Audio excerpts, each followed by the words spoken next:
Em nome do Pai, do Filho e do Espírito Santo. Amém. Ó vinde, Espírito Santo, enchei os corações dos vossos fiéis e acendei neles o fogo do vosso amor. Enviai, Senhor, o vosso Espírito, e tudo será criado, e renovareis a face da terra. Oremos. Ó Deus, que instruíste os vossos fiéis com a luz do Espírito Santo, fazei que apreciemos retamente todas as coisas segundo o mesmo Espírito e gozemos sempre de sua consolação por Cristo Senhor nosso. Amém. Ó Maria concebida sem pecado, rogai por nós que recorremos a vós e por todos quantos a vós não recorrem, de modo especial pelos inimigos da Santa Igreja e por aqueles que a vós estão recomendados.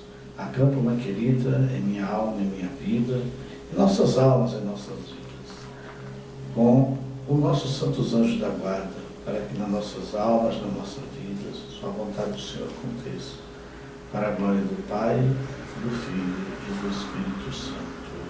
Amém. Paz e bem.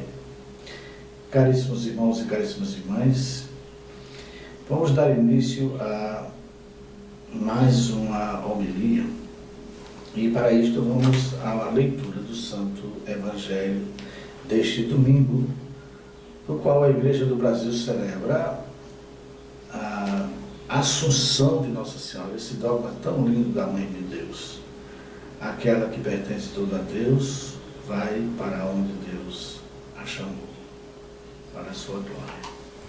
O Senhor esteja convosco, Ele está no meio de nós. Proclamação do Evangelho de Jesus Cristo segundo Lucas. Glória a vós, Senhor. Naqueles dias, Maria partiu para a região montanhosa, dirigindo-se apressadamente a uma cidade da Judéia. Entrou na casa de Zacarias e cumprimentou Isabel. Quando Isabel ouviu a saudação de Maria, a criança pulou do seu ventre e Isabel ficou cheia do Espírito Santo. Com um grande grito, exclamou: Bendita és tu entre as mulheres, e bendito é o fruto do teu ventre.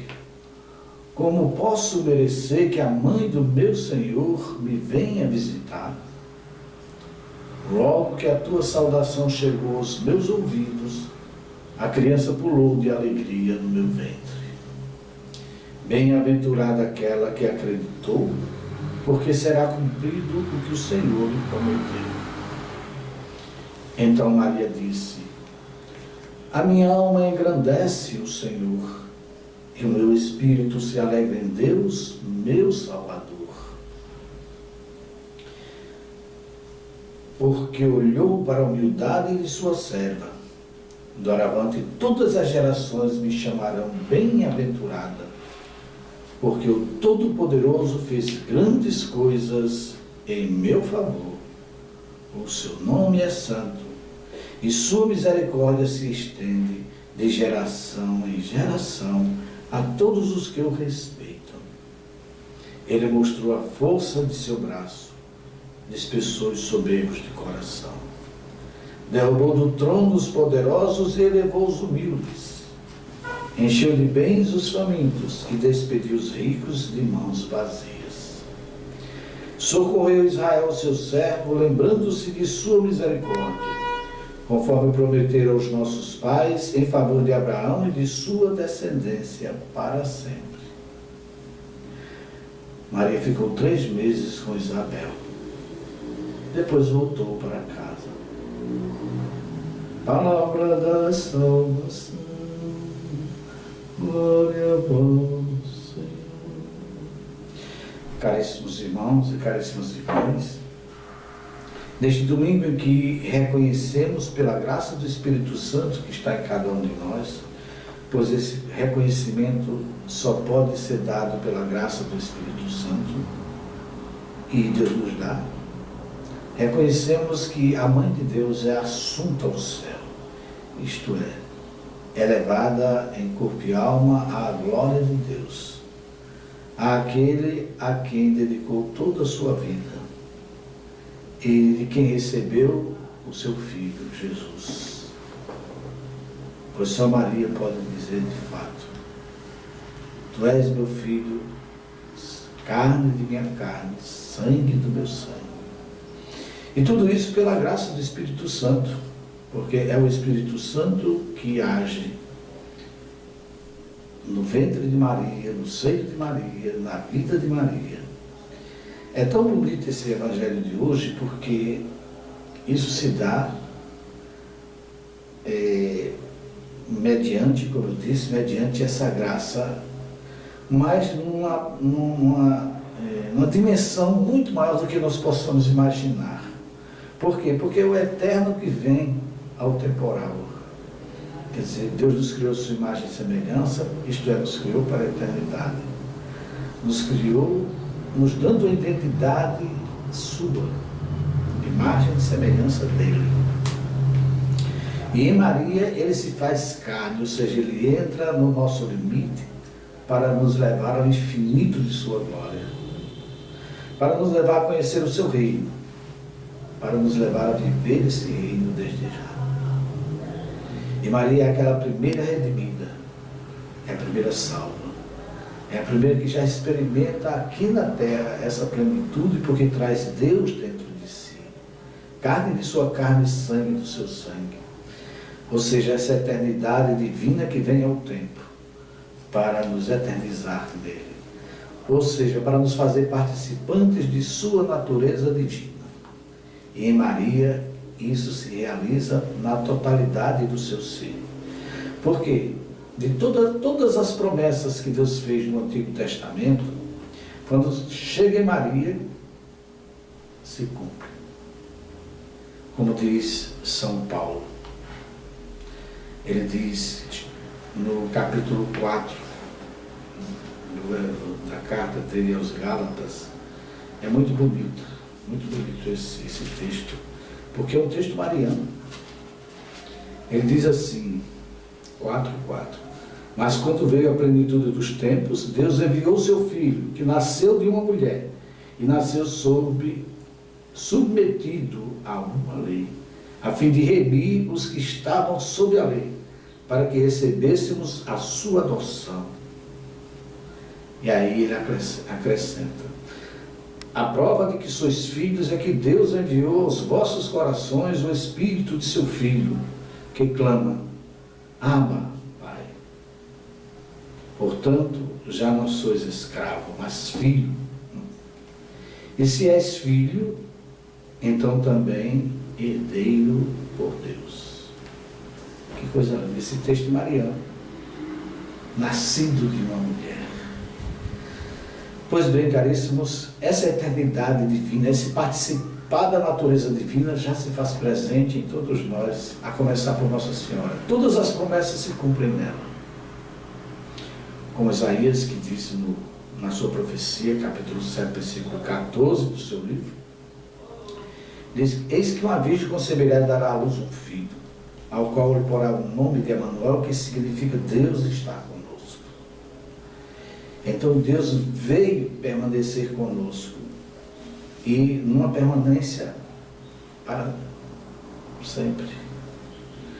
Não é uma permanência temporária, mas uma permanência para sempre. Assim como se cumpriu em Nossa Senhora todas as promessas, que é a vinda do Messias, a partir também desse sim de Nossa Senhora, quando ela diz: Eis a serva do Senhor, faça-se em mim segundo a vossa palavra. Aí se cumpre também a graça da redenção para todos, como São Paulo falou nesse texto aqui, da carta aos Gálatas. Ou seja, tudo o que aconteceu depois do nascimento do Filho de Deus, do seio da Santíssima Virgem, todos os milagres nascem do sim da humilde serva do Senhor, da primeira redimida, daquela que Deus criou para a sua glória, para que ela fosse só pertença sua. Por isso que ela é imaculada, ela não tem pecado, porque assim foi a vontade de Deus e assim se realizou, porque Deus tem todo o poder sobre o céu e sobre a terra. Agora, uma reflexão muito interessante que nós podemos fazer também a partir desse texto é a resposta de Isabel quando ela encontra Nossa Senhora, ou quando Nossa Senhora vai ao seu encontro e a saúda. Pois Isabel estava grávida, como bem revelou o anjo a Nossa Senhora. E ela imediatamente se pôs a caminho e foi ao encontro de sua prima Isabel. E ao saudá-la, Isabel ficou cheia do Espírito Santo. Olha que coisa bonita. Maria, quando veio ao nosso encontro, ela traz o seu filho para nós. Pois Isabel, pelo Espírito de Deus, reconheceu que Maria estava grávida. Que Maria trouxe a ela o Filho de Deus, o seu Senhor. A mãe do meu Senhor, disse ela. Pois ali estava, pela graça do Espírito Santo, Jesus gerado em seu ventre. Deus toma de vez o que é dele, a nossa natureza humana, a obra da criação humana, mas também toda a obra criada, porque o mal tinha penetrado nesta obra pelo pecado dos nossos primeiros pais. Mas foi preciso que Deus enviasse o seu Filho, nascido de uma mulher sem pecado, para que a originalidade da criação estivesse presente no meio de nós hoje. E onde não há pecado, há só a vontade de Deus. Então, onde não há pecado, só há a vontade de Deus. Então, nesse sentido, caríssimos irmãos e caríssimas irmãs, como é lindo a resposta de Nossa Senhora ao cantar o cântico do Magnífica. A minha alma glorifica o Senhor, e o meu espírito se alegra em Deus, meu Salvador, porque olhou para a humildade de sua serva.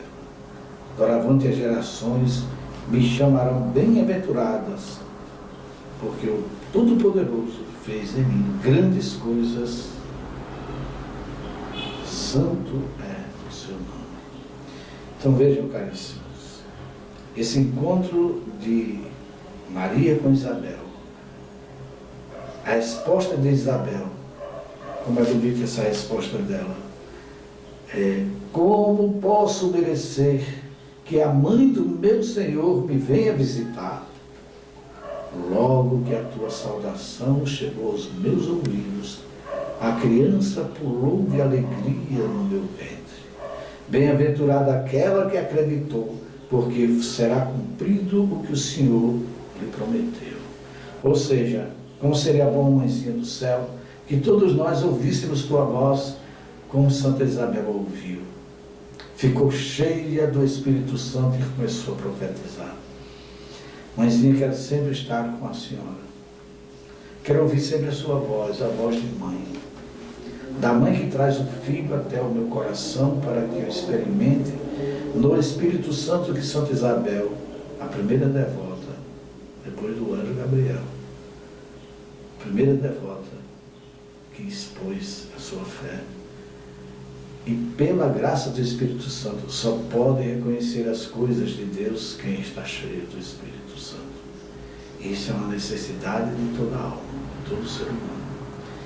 Ouvir Nossa Senhora é ouvir também o seu Filho que está nela. Ser em comunhão com Nossa Senhora é fazer a vontade de Deus como Maria fez. Amém, assim seja. O Senhor esteja convosco, Ele está no meio de nós. Pela intercessão da Virgem Santíssima, abençoe-vos Deus Todo-Poderoso, Pai e Filho e Espírito Santo. Amém.